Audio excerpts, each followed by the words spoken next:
Start. Good morning student.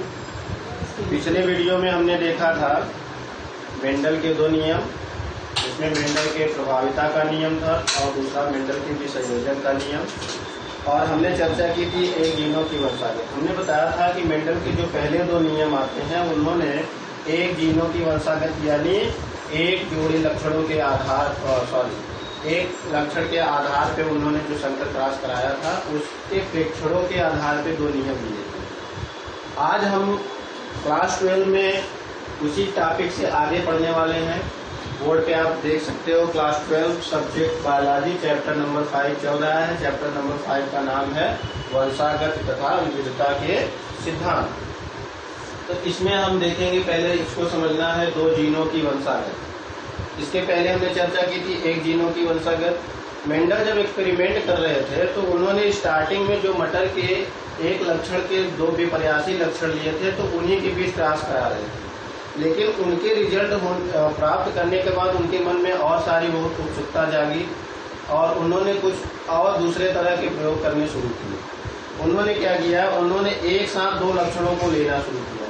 जैसे मटर के उसमें हम देखें तो उन्होंने दो लक्षण कौन कौन से लिए। जो 7 लक्षण हमने आपको पहले वीडियो में बताया था, इस चैप्टर के पहले वीडियो में, कि मेंडल ने मटर के 7 लक्षण, पौधे में 7 लक्षणों का विपर्यासी लक्षण लिया था।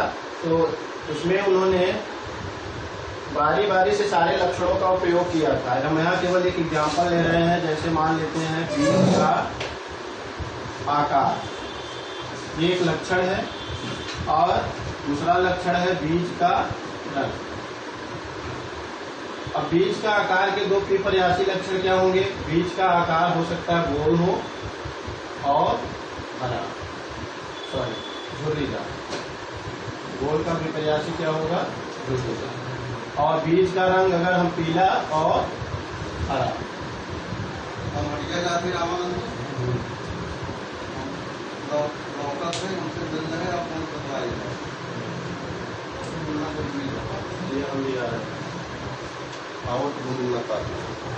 बीज का आकार गोल झुर्रीदार और बीज का रंग पीला हरा। अब आप यहाँ देखो, वहाँ क्या करते थे, जैसे उन्होंने एक ही लक्षण लिया, गोल और झुर्रीदार के बीच क्रॉस कराया, तो पहले जनरेशन में सारे गोल हुए, सेकेंड जनरेशन में 3 गोल और 1 झुर्रीदार हुआ। तो वो हमारा बोला जाता है एक जीन की वंशागत। यहाँ पे उन्होंने क्या किया, दो लक्षणों को एक साथ लिया और दो लक्षणों को एक साथ लेने के बाद इसके एक्सपेरिमेंट किए और एक्सपेरिमेंटों के आधार और उसके एक्सपेरिमेंट किए, उसके ऑब्जर्वेशन के आधार पे उन्होंने तीसरा नियम भी दिया, जिसको हम कहते हैं स्वतंत्र अवरोहण का नियम, law of independent assortment. Law of independent assortment.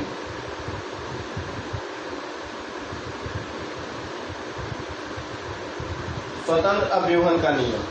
तो ये नियम आखिर है क्या। जैसे प्रभाविता के नियम हमने बताया कि मेंडल ने कहा कि दो कारक होते हैं, दो विविक्त कारक होते हैं, वो जोड़े में होते हैं और उनमें से जब वो असमान होते हैं तो एक प्रभावी हो जाता है और एक अप्रभावी हो जाता है। विसंयोजन में हमने देखा था कि उनके जो युग्मक के निर्माण के समय क्या होता है, उनके जो कारक है वो क्या होते हैं, एक दूसरे से विसंयोजित हो जाते हैं। यहाँ पे क्या है, यहाँ पे लक्षणों का विसंयोजन होता है। तो थोड़ा सा देखिए इस नियम क्या कहता क्या है।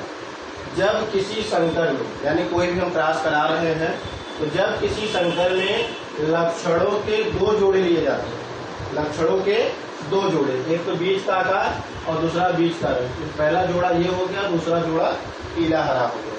तो ये कह रहा है कि जब किसी संकर में लक्षणों के 2 जोड़े लिए जाते हैं तो किसी एक जोड़े का लक्षण बीज संयोजन दूसरे जोड़े से स्वतंत्र होता है। यानी कि जो ये गोल और झुर्रीदार का जोड़ा है, ये लक्षण भी संयोजित हो सकता है, अलग हो सकता है। ये अलग हो जाएगा और ये अलग हो जाएगा। इसको हम मेंडल के एक प्रयोग द्वारा ही स्पष्ट करते हैं। तो ये आप जब नोटबुक बनाएं इतना ही काफी है कि आप स्वतः विवरण करें, क्योंकि बुक में बहुत ज्यादा दिया रहता है और एक्सप्लेनेशन बहुत ज्यादा है इसका। तो हम आपको 60 से 60 करते जा रहे हैं, जिससे आपको समझ में आ जाए और ज्यादा कंफ्यूजन ना हो। कहते हैं मोर स्टडी मोर कंफ्यूजन, तो आप लिस्ट स्ट्रिक करिए और नो कंफ्यूजन के साथ करिए। तो देखिए फिर से इस नियम को हम समझते हैं कि जब किसी संकर में, संकर का मतलब जब क्रॉस यानी हाइब्रिड कराते हैं, जब किसी संकर में लक्षणों के 2 जोड़े लिए जाते हैं तो किसी एक जोड़े का लक्षण भी संयोजन दूसरे जोड़े से स्वतंत्र होता है। ये अभी हम आगे एक्सपेरिमेंट में देखेंगे। गोल झुर्रीदार का जो संयोजन है वो क्या होगा, बाद में अलग अलग भी हो जाएगा, यानी ये स्वतंत्र है, ये स्वतंत्र है। गोल का हरा के साथ हो सकता है, पीले का झुर्रीदार के साथ हो सकता है। कैसे होगा उसके लिए हम इनका एक्सपेरिमेंट देखते हैं तो आपको वहां से और ज्यादा क्लियर हो जाएगा। तो एक ही एग्जाम्पल में आपके 2 जीनों की वंशागत भी क्लियर हो जाएगा और साथ ही साथ आपके स्वतंत्र अभिवहन का नियम भी स्पष्ट हो जाएगा।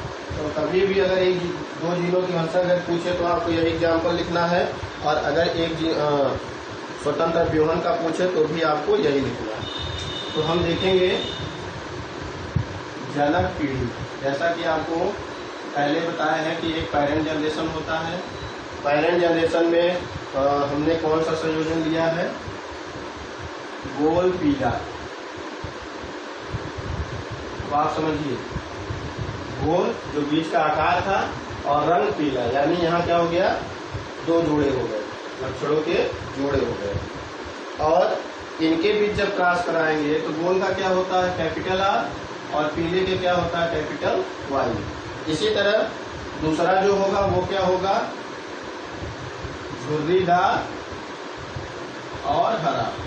झुर्रीदार के लिए हम क्या यूज करेंगे, गोल के लिए हम अगर कैपिटल आर यूज करते हैं तो झुर्रीदार के लिए स्मॉल आर।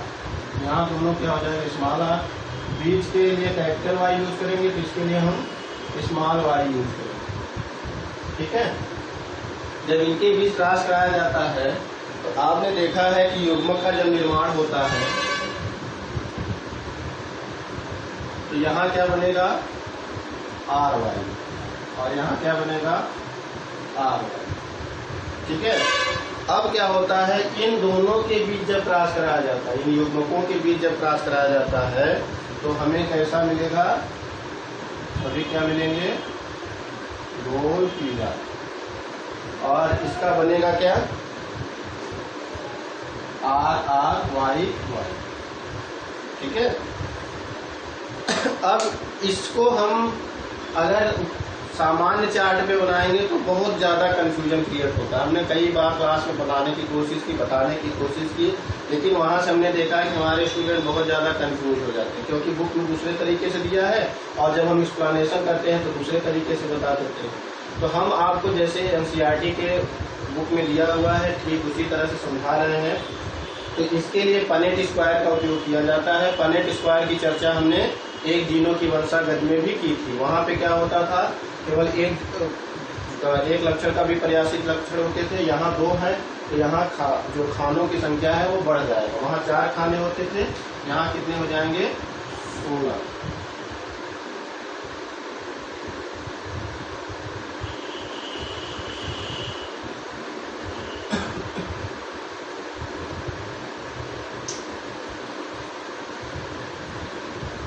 जगह कम पड़ रही है बोर्ड पे, इसलिए थोड़ा सा इसको हम छोटा कर देंगे। आपको यहाँ से जो न समझ में आएगा वो आप बुक से आराम से देख करके कर सकते हैं। तो जब इनके 4 तरह के बनेंगे युग्मक, जैसे यहाँ युग्मक बना तो वैसे यहाँ पे 4 तरह के युग्मक बनते हैं। तो 4 तरह के युग्मकों को हम यहाँ ऐसे लिख देते हैं, कैपिटल आर और कैपिटल वाई। यहाँ पे लिखेंगे कैपिटल आर कैपिटल वाई, जैसे आपके बुक में दिया मैं उस तरह से बना दे रहा हूँ। फिर small R capital Y, small R capital Y. फिर क्या होगा, capital R small Y, capital R small Y, small R small Y. आपको ये याद रखना है कि आपको लिखना ऐसे ही। अब हम क्या करेंगे, इन सबको मिला देंगे। इसका ऐसे करोगे तो ये होगा आर आर वाई वाई। ठीक है। यहाँ क्या होगा, स्मॉल आर है स्मॉल आर। अब आपको देखना है कि यहाँ से यहाँ करना है, यहाँ से यहाँ करना है, या ऐसे चारों का करते जाएंगे तो भी हो जाएगा। जिससे आपको आसानी हो ऐसे समझ लो। पहले ऐसे चारों को भर लेते हैं, तो और आसान हो जाएगा। तो यहाँ क्या होगा, कैपिटल आर, और यहाँ का आर स्मॉल आर, यहाँ का कैपिटल वाई, यहाँ का कैपिटल वाई। यहाँ क्या करेंगे, capital R capital R capital Y small Y. यहाँ क्या करेंगे, capital R small R capital Y small Y. तो ऐसे चारों का कर लिए।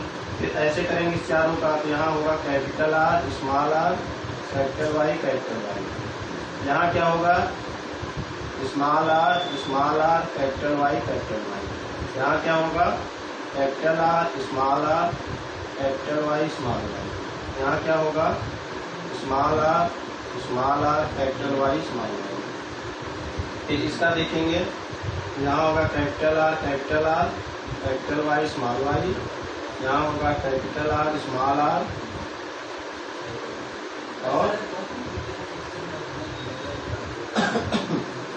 Capital Y small Y. यहाँ क्या होगा, capital R small Y small Y. यहाँ होगा कैपिटल आर स्मॉल आर, यहाँ होगा कैपिटल वाई, चारों दोनों वाई छुट्टी हो जाएंगे। यहाँ क्या होगा, capital R small R capital Y small Y, small R capital Y small Y, capital R small Y small Y, और यहाँ जो है स्मॉल आर स्मॉल वाई। ये सेम टू सेम आपके बुक की तरह बन गया है। करना कुछ नहीं है, आपको ध्यान रखना है, ये जो दूसरे पीढ़ी में युग्मक बनते हैं तो ये 4 तरह के युग्मक बनेंगे। इन चारों को एक तरफ आप ऐसे कर सकते हो, आर वाई, यानी एक तो R Y capital R Y, फिर स्मॉल आर कैपिटल वाई, फिर कैपिटल आर स्मॉल वाई और स्मॉल आर स्मॉल वाई। 4 ऐसे हो जाएगा और 4 दूसरी तरफ हो जाएगा। तो इस तरह से आप देखोगे तो 4 तरह के पौधे तैयार होंगे। कैसे तैयार होंगे, एक यहाँ पे हम आपको स्पेशल बता दे रहे हैं, नोट कर लीजिएगा इसको बुक में, आपको आसानी होगी। तो हमने जैसे वहां बताया था कि अगर कैपिटल टी और स्मॉल टी है तो पौधा लंबा होगा, वैसे ही अगर कैपिटल आर और स्मॉल, पहले तो कैपिटल आर रहेगा तो क्या होगा, गोल होगा। यहाँ आर का मतलब राउंड से होता है, इसलिए आर दिया गया है। और अगर कैपिटल आर स्मॉल आर है तो भी क्या होगा, गोला होगा और गोल बीच। और अगर दोनों स्मॉल आर होंगे तो क्या होगा, झुर्रीदार। तो जहाँ जहाँ आर आर मिले वहाँ गोल कर लीजिए, जहाँ कैपिटल आर स्मॉल आर मिले वहाँ गोल कर लीजिए, और जहाँ स्मॉल आर मिले उसे झुर्रीदार कर लीजिए। क्योंकि जोड़ों में है तो यहाँ ऐसे अगर दोनों कैपिटल वाई है तो पीला, कैपिटल वाई स्मॉल वाई का संयोजन है तब भी पीला, और दोनों स्मॉल वाई है तब क्या हो जाएगा, हरा। ठीक है, ये अगर आपको याद रहेगा तो यहाँ बड़े आसानी से आपको पता चल जाएगा कि कितने बीज किस तरह के हैं। जैसे यहाँ पे एक एग्जांपल लेते हैं, दोनों कैपिटल आर है तो ये कैसा होगा, गोल होगा, और दोनों कैपिटल वाई है तो क्या होगा, पीला।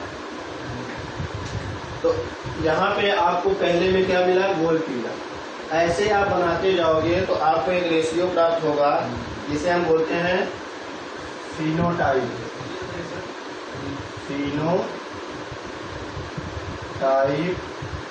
रेशियो या अनुपात। ये फिनोटाइप रेशियो क्या बनेगा, हमें 4 तरह के वो मिलेंगे। यहाँ हम लिख सकते हैं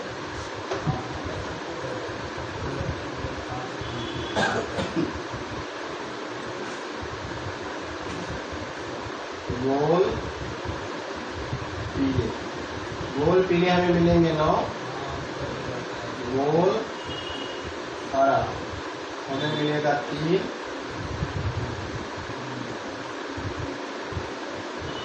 झुर्रीदार पीला 3 और झुर्रीदार हरा 1। तो ये अनुपात बनेगा 9:3:3:3:1। अब आपको मेंडल के स्वतंत्र व्यूहन के नियम को समझना क्या है। आप देखो स्टार्टिंग में इन्होंने क्या लिया था, गोल पीला और झुर्रीदार हरा, ये लक्षणों का संयोजन था। लेकिन जब देखा मेंडल ने कि गोल पीला और झुर्रीदार हरा का संयोजन करने के उपरांत हमें 2 तरह के नहीं बल्कि 4 लक्षणों वाले बीज मिलते हैं। आप देखो गोल पीला तो यहाँ ठीक है, झुर्रीदार हरा भी ठीक है, लेकिन ये देखो गोल हरा झुर्रीदार पीला, यानी गोल और हरे का कॉम्बिनेशन हो गया, गोल और हरे का कॉम्बिनेशन हो गया, पीले और झुर्रीदार का हो गया। तो कहने का तात्पर्य यहाँ है कि ये जो लक्षणों का संयोजन है ये भी क्या है, स्वतंत्र है। ये जरूरी नहीं है कि हमेशा गोल जो है पीले के साथ ही रहेगा या झुर्रीदार केवल हरा के साथ रहेगा। गोल हरे के साथ जा सकता है, झुर्रीदार पीले के साथ जा सकता है। तो एक आपके लिए होमवर्क है, यहाँ पे इस टेबल को आप भरिए और आपको देखना, यहाँ पे गिनोगे तो आपको ये संख्या निकल के आएगी। गोल पीले कितने होंगे, 9, गोल हरा होगा 3, झुर्रीदार। अब हमने आपको बता ही दिया है कि कैसे हम करेंगे। चलो एक एग्जाम्पल और लेते हैं। जैसे यहाँ पे हम देखें तो दोनों स्मॉल आर है, दोनों स्मॉल आर के लिए हमने आपको क्या बताया है, झुर्रीदार। यहाँ क्या होगा, झुर्रीदार। और दोनों स्मॉल वाई है, इसके लिए हमने बताया था हरा। तो ये देखिए ये यही झुर्रीदार हरा है। इस वाले को अगर एग्जाम्पल देखें तो एक कैपिटल आर है, एक स्मॉल आर है। तो कैपिटल आर की जगह हम क्या करेंगे, गोल, और एक दोनों स्मॉल वाई है। देखिए तो दोनों स्मॉल वाई है तो इसको क्या हो जाएगा, हरा। ठीक है, इसको देखें तो ये एक कैपिटल है आर इसलिए गोल, और दोनों स्मॉल आई है तो हरा। ये भी क्या हो जाएगा, गोल हरा। इसी तरह इसको देखें, ये दोनों स्मॉल आर है तो ये क्या हो जाएगा, झुर्रीदार, और एक कैपिटल वाई है तो इसमें हो जाएगा झुर्रीदार पीला। यहाँ क्या हो जाएगा, गोल, और दोनों स्मॉल वाई है क्या होगा, हरा। यहाँ दोनों स्मॉल आर है तो क्या होगा, झुर्रीदार, और एक वाई कैपिटल है तो यहाँ होगा पीला। ठीक है, इसी तरह यहाँ क्या दिखेगा, गोल, और यहाँ क्या दिखेगा, पीला। गोल पीले का कॉम्बिनेशन बन गया। यहाँ क्या होगा, गोल पीला, यहाँ क्या होगा, गोल पीला, यहाँ क्या होगा, गोल पीला, यहाँ क्या होगा, गोल पीला। यहाँ देखिए स्मॉल आर है तो यहाँ झुर्रीदार, और कैपिटल वाई है तो पीला। यहाँ क्या है, गोल पीला। यहाँ कैपिटल आर एक है तो गोल, और दोनों कैपिटल वाई है तो पीला। यहाँ दोनों कैपिटल आर है तो गोल, एक कैपिटल वाई भी है तो क्या हो जाएगा, पीला। तो ये आप देखोगे तो आपको 16 का एक अनुपात निकल के आता है। तो आप देखोगे 9, अगर 16 नए बीज तैयार होंगे तो गोल पीले का 9 होगा, गोल हरा 3 होगा, झुर्रीदार पीला 3 होगा, झुर्रीदार हरा 1 होगा। तो यहाँ पे जो ये लक्षण का संयोजन है वो क्या है, स्वतंत्र है। जरूरी नहीं कि वो एक दूसरे के साथ बने। अब देखिए मेंडल ने अपने 3 नियम को अलग अलग समय में अलग अलग परिस्थितियों में बताया। पहले जब वो एक जीनों की वंशागति का एग्जाम्पल ले रहे थे तो उन्होंने सबसे पहले प्रभाविता को दिखाया। तो इस वाले एक्सपेरिमेंट में प्रभाविता का नियम भी आपको दिख जाएगा। जैसे अभी हमने कुछ देर पहले लिखा कि ये देखिए ये गोल पीला क्यों हो रहा, क्योंकि दोनों कैपिटल आर हैं, ये तो प्रभावी है ही, और पीला इसलिए है क्योंकि दोनों कैपिटल है। लेकिन अगर जहाँ पे capital R capital Y small Y है वहाँ पे भी क्या होगा, गोल और पीला। तो गोल और पीला ये इसलिए हो रहा है, ये प्रभाविता के नियम का पालन कर रहा है। दूसरा नियम उनका था विसंयोजन का नियम। तो वहाँ भी हम देखते हैं जब युग्मक का निर्माण होता है तो ये युग्मक क्या होते हैं, एक दूसरे से अलग हो जाते हैं। तीसरा नियम कहता है कि जो ये लक्षणों का संयोजन है, यानी इसलिए तीसरा नियम 2 जीनों की वंशागत पे आधारित है। तो 2 जीनों की वंशागत कब कहेंगे, जब 2 लक्षण लिए जाएंगे, यानी लक्षणों के जोड़े लिए जाएंगे। तो विसंयोजन का नियम और स्वतंत्र अभिवन का नियम कहता है कि जब 2 जोड़े लिए जाते हैं तो उनमें लक्षणों का जो विसंयोजन होता है वो स्वतंत्र रूप से होता है, वो स्वतंत्र रूप से होता है, इसीलिए उसका नाम रखा गया है स्वतंत्र अवयोहन का नियम। और जो प्रश्न आपको इस टॉपिक से बनेंगे वो पहला क्वेश्चन बन सकता है, 2 जीनों की वंशागत से आप क्या समझते हैं, एक उदाहरण द्वारा समझाइए। या मेंडल के स्वतंत्र अभिवहन को उदाहरण द्वारा समझाइए। तो आप दोनों प्रश्नों का उत्तर इसी आधार पे दे सकते हैं। तो ये तो बात हो गई मेंडल के तीसरे नियम की। तो ये चैप्टर चूंकि थोड़ा बड़ा है तो हम लोग इसको ये समझने का प्रयास करेंगे कि मेंडल के तीनों नियमों को शार्ट में हमने आपको लिखवा दिया है, उनके सारे एग्जाम्पल भी आपको लिखवा दिए हैं। इसके अलावा आपको जहाँ कहीं दिक्कत आती है तो आप जो है वीडियो में कमेंट कर सकते हैं, या क्लास जब स्टार्ट होगा तो हम वहाँ से आपको समझाने का प्रयास करेंगे। तो हम आज देखें, फिर से रिवीजन कर लें। तो आज हमने देखा कि सब्जेक्ट बायोलॉजी में चैप्टर नंबर 5 दो जीनों की वंशागत, दो जीनों की वंशागत किसे कहते हैं उसके एक्सपेरिमेंट को समझाया, और दो जीनों की वंशागत के आधार पर मेंडल ने जो नियम दिया था स्वतंत्र विवहन का नियम, उस पर हमने चर्चा कर ली। आगे हम जो पढ़ेंगे वो आगे होगा वंशागत का क्रोमोसोम सिद्धांत, फिर उसमें बहुत प्रभाविता बहुत सारी चीजें हैं, उनको हम नेक्स्ट चैप्टर में नेक्स्ट वीडियो में कवर करने की कोशिश करेंगे। Okay, thank you.